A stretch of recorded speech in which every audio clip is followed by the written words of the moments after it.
আসসালামু আলাইকুম, সবাই কেমন আছেন? সৌদি আরবে আমি যে দোকানে থাকি, ওরা ৪ ভাই।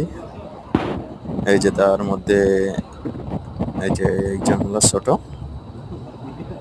বর্তমানে আমাদের দোকানে দায়িত্বে আছে। আজকে একটা নতুন রেসিপি নিয়ে আসছে, এগুলো বানাচ্ছে। আগের দিন ৪ ভাই সবাই মিলে আসছিল। এসে তৈরি করে সবাই খেয়েছিল, আমাদেরকে খাওয়াইছিল। এই মাসে ও দায়িত্ব নেওয়ার পরে মাসের বেতন দিয়েও আমাদের ৫০ রিয়াল করে বকশিশ দিয়েছে। খুব ভালো মনের মানুষ, আমাদের সাথে একটু মজা টজা করে, ভালোই লাগে। এই যে দেখেন, খুব ভালোই লাগে। পাশের জন্য আমার সহকর্মী, আমরা একসাথে কাজ করি। সবাই দোয়া করবেন।